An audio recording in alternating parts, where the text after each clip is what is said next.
distinguished representatives of diplomatic corps, esteemed guests, my fellow compatriots from Armenian communities of Ottawa, Montreal, Laval, Toronto, Vancouver, and other Canadian cities. Ladies and gentlemen, we stand on Parliament Hill today to commemorate the victims of the Armenian genocide. On the 24th of April, this day, 101 years ago, the extensive enactment of one of the gravest crimes of the 20th century began with mass arrest of the Armenian intellectuals in Constantinople, the capital of the Ottoman Empire, and other cities of the empire. It had been preceded by the disarmament and massacre of Armenian servicemen, citizens of the Ottoman Empire who served in the military at the time. What subsequently happened in 1915 and the years that followed was unprecedented in terms of volume and ramifications. Armenians who for millennia had lived and prospered in their homeland in the cradle of world civilization, a nation that created amazing arts and literature, architecture and science, nation that embraced Christian values and adopted Christianity as the first country in the world, was displaced and annihilated under a state-devised plan by the descendants of nomadic Turkic tribes who came in the 11th century from Altai Mountains, conquered our homeland, and established one of the most brutal regimes known to the world. This devious plan was implemented with direct participation of the army, police, other state institutions, and gangs comprised of criminals released from the prison specifically for this purpose. Human language is not capable of describing all that was experienced by a whole nation. Around 1.5 million human beings were slaughtered merely for being Christian Armenians, as unimaginable atrocities of the human race became concealed in eternal silence. Some survived, with their life stories conveyed as historical testaments for generations to come. Just a year ago, on April 23rd, 2015, the Armenian Apostolic Church canonized the martyrs of the Armenian genocide. They are victims no more. They are saints whose blood was shed, victorious over death and evil, heavenly soldiers calling for justice.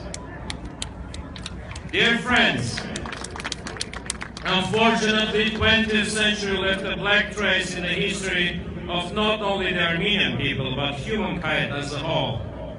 We stay united with all progressive humanity of the world to remember and respect the victims of Holodomor, the Holocaust, the genocides in Rwanda and Cambodia and elsewhere. We stand here today to proclaim, may there never again be a need to erect a memorial to commemorate new disgraceful chapters of history anywhere in the world. May there be no more need for new Tziternakaber, Yad Vashem, Healing Fields, and Gisozi. Never again!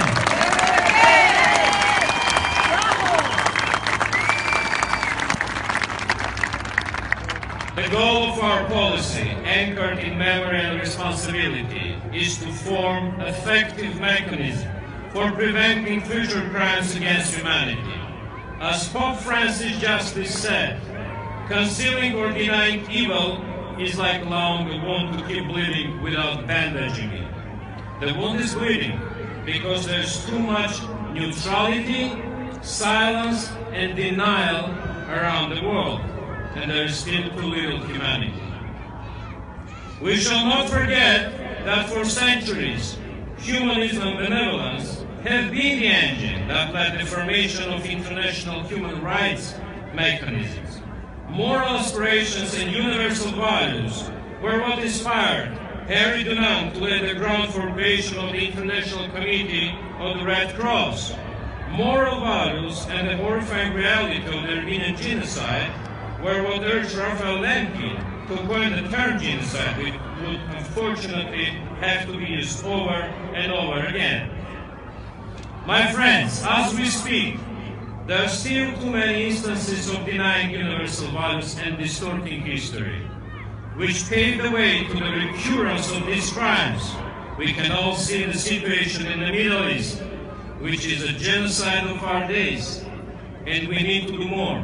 We need to stop the killing of our brothers and sisters, Christians and Muslims, Jews or Yazidis, by the evils who call themselves Daesh or ISIL. We must find solutions before humankind once more breaks its never again vow.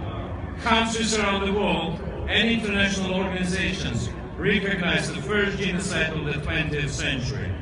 Some reaffirm the recognition, and others criminalize attempts of its denial, all sharing the belief that it is the only way to shed light on the dark pages of the world history and to prevent such pages from being written ever again. Distinguished guests, I want to share an incredible story with you. It's a story about young Armenian lady, Aurora Yeganian, who was born Arshaluis Yeganian in Western Armenia in 1901. In 1915, her family was slaughtered by Ottoman forces, as were most other Armenians in the town and elsewhere in Western Armenia. She and many other young women there were rounded up for a forced march toward Tigranakert, or what they called Diyarbakir. The Turkish soldiers decided to nail 17 girls in a group to crosses, but they miscounted and only constructed 16 crosses. She was the lucky one who was not crucified. She endured much, being sold into a harem as a teen for 85 cents. She was lucky, however, and managed to escape, reaching Armenians in Yevzenka and then eventually reaching the United States. In 1918, her book, Ravished Armenia, the story of Aurora Yeganian, the Christian girl who survived the great massacres, was published, with eventual sales of 500,000 copies. At the same time, William Selig, a Chicago native, moved to Los Angeles to make movies, becoming in the process the founder of modern Hollywood. He became interested in Yeganian's story.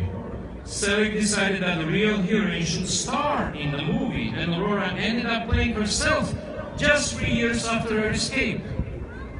The film was later called Ravished Armenia, and it was a hit from coast to coast.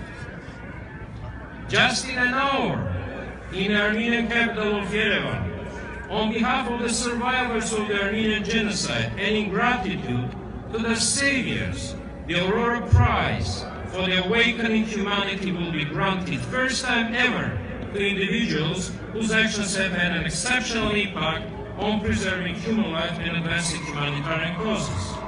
The Aurora Prize laureates will be honored with a grant of $100,000. In addition, those individuals will have the unique opportunity to continue the cycle of giving by nominating organizations that inspired their work to receive a $1 million grant. The finalists, who have spent a lifetime working in the shadows with little recognition, are selected by a committee boasting a roster of 5 profile names, such as George Clooney and the Nobel laureate Elie Wiesel. Aurora Yeganian lives on.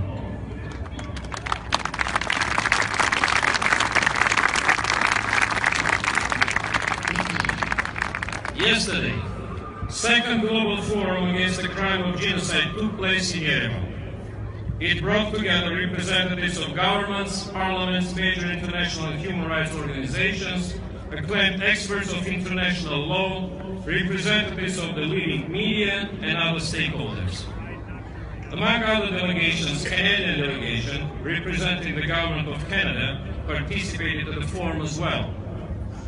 Around the world, conscience and probity are withstanding the cruel but retreating machine of the Armenian genocide denial. Conscience and probity are the antipodes of denial. Recognition of the genocide is not the world's tribute to the Armenian people and our martyrs. Recognition of the genocide is a triumph of human conscience and justice over intolerance and hatred. Hence, on behalf of all Armenians, I'm grateful to the government of Canada, both the Senate and the House of Commons have adopted resolutions referring to the Armenian genocide. All Canadian Prime Ministers since 2006 issued proper proclamation on that day. We are grateful to the global civil society and international press representatives that have been voicing the importance of the Armenian genocide recognition. We are grateful to all people of goodwill, all those who stood by the side of the Armenian people in the course of commemorative events around the world this year. The Armenian people will always remain standing by the side of those who suffered from crimes against humanity.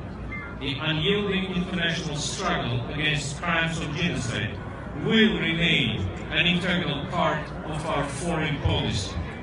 I am grateful to all of you for being here to reiterate your commitment to universal values, to say that nothing has been forgotten, and to say that 101 years passed, but we remember and we demand.